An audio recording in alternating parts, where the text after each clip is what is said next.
Howdy. Welcome back to Dion Talk. In today's video, you are going to learn some of the things that I've figured out about the Section 8 program, how to make it easier to work with the system, how to speed things up, save you time, and possibly even make more money working with the program. And if you're familiar with my content at all, you know that this means that at the end of this video, I'm going to tell you how you can get a free book. I'm going to be giving away a copy of Brandon Turner's The Book on Rental Property Investing. This is a book that will help you whether you're just starting out or if, like me, you had a couple of rental properties when you found the book. And I'm not just talking about going to Audible and signing up for a free copy. I'm actually going to buy a book and send it to the winner's account. And this is not a video talking about whether you should or shouldn't use Section 8. The strategies that I'm going to cover can help you even if you don't have rentals yet, let alone if you use the program. And the first thing that I want to try to do is clear up a misconception. A lot of people think of Section 8 housing and low-income housing as the same thing, and they're not. They're very different. Low-income housing is for people with a low income. Section 8 housing is for people with a fixed income. So people with disability or a retired disabled veteran, people who have excellent credit, make great renters, but qualify for the program because they have a consistent fixed income. And while low-income housing doesn't have the best reputation, Section 8 properties can be anywhere. If you watch the Joe Asamoah episode of BiggerPockets, you know that he rents to Section 8 tenants in the DC area and collects over $5,000 for some of his units. So my first tip about Section 8 is part of the strategy that I use to protect my portfolio is that I try to keep about 1/3 of my tenants from the Section 8 program. And yes, it's not legal to discriminate and pick one type of tenant over another, but the really good thing about the Section 8 program is that you pick how many of your units are approved for the program, because there's actually a process that you have to go through that I'm going to talk about to get a rental approved for the voucher program. So if you have 10 rental units and you only get 3 of them approved for the program, then you are in control of what percentage of your renters come from each tenant source. This is the video that I made that has the other strategies that I use to protect your portfolio. I will leave a link in the description below. And before I talk about how you could possibly get Section 8 to pay a higher amount for your unit, I want to cover the process of getting a property approved for Section 8. It's pretty simple. Most counties have a housing authority that runs the Section 8 voucher program. Some counties will have a private entity or a nonprofit running it. In the 2 counties that I work with, it's done by the housing authority. And the housing authority's goal is to do 3 things. They want to make sure, 1, the property's real. This helps reduce or eliminate fraud. 2, they want to make sure that the property has the correct number of bedrooms that the voucher qualifies for, because it's important to note that the Section 8 program pays for rental units based on the number of bedrooms and the area average rents. In order to qualify for a bedroom to count as a bedroom, it has to have 2 ways in and out. This doesn't mean 2 doors. This means at least a door and a window so that you have 2 forms of egress. It has to have power and a source of heat. At least in Washington State, the source of heat is a requirement. And the last thing that's required for a room to count as a bedroom is a closet. And sometimes when I'm helping somebody reach financial independence and I'm talking about how they can have some of their rentals set up as Section 8 properties, they say that they don't want the government to inspect their property. They don't want that intrusion. Wait till they meet city inspectors. Because my properties have been inspected whether they're with the Section 8 program or not. And one thing that I like about the city inspector coming through is they make sure that everything works. The other thing they check for is the safety of the property. They want to make sure that all the lights work, that all the doors and windows open and close properly, that there's no vacant holes in your electric panel. And if they are, the little plastic cover to cover that's just a couple of dollars. But these are things that you should be doing as a property owner anyway. And you have a city inspector coming in to do that. The tenants know that this is going to happen. Some places it will happen once a year.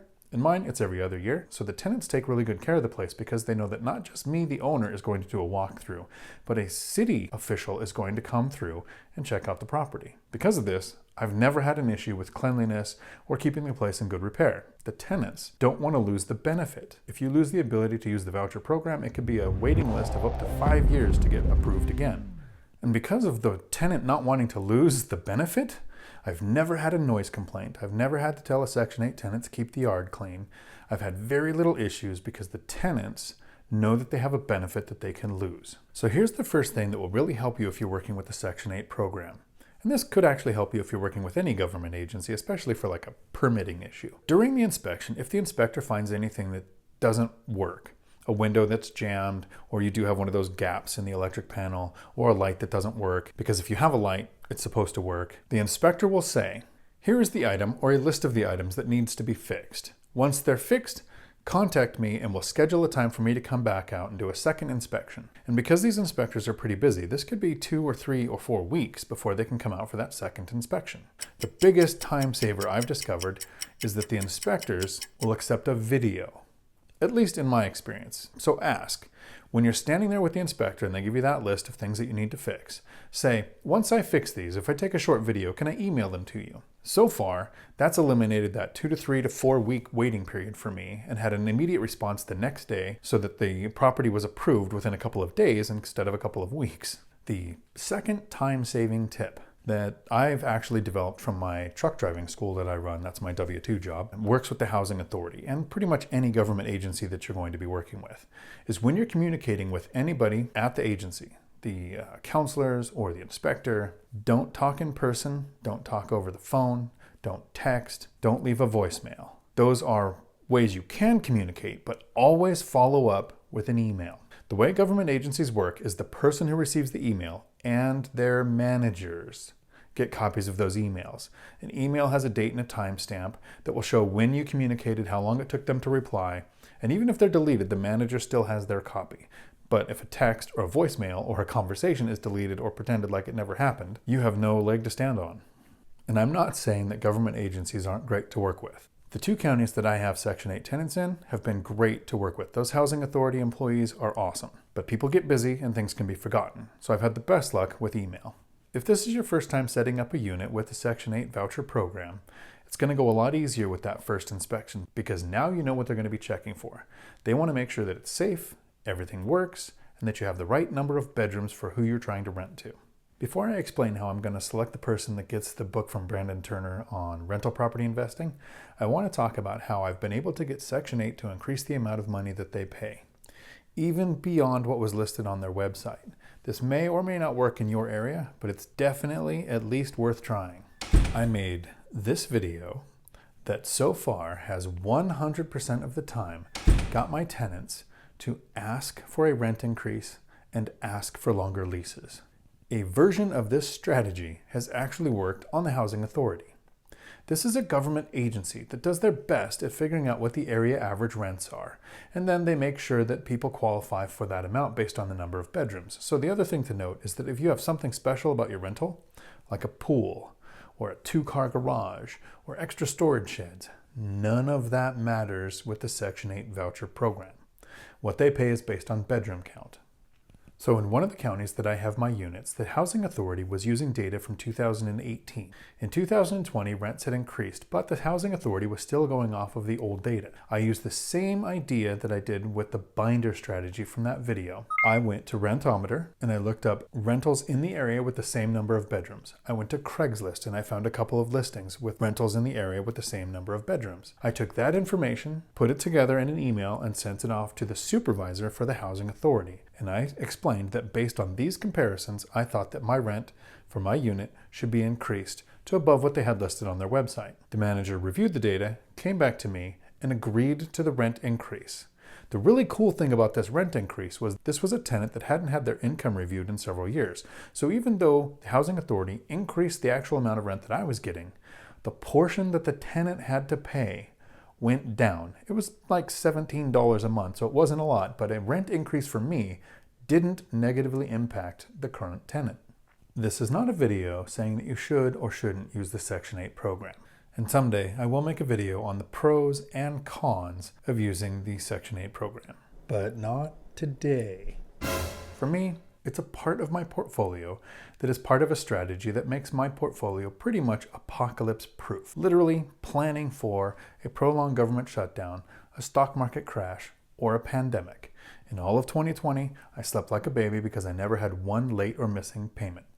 And before all of the haters jump into the comment section and talk about how they will never do Section 8 because those tenants can be horrible, or they've had one horrible experience with a Section 8 tenant, I want people to realize that Section 8 tenants are tenants. How you screen your tenants should be the same whether you're screening for Section 8 tenants or not. And the screening criteria that matters to me has only been 2 things: no evictions ever and a credit score over 700.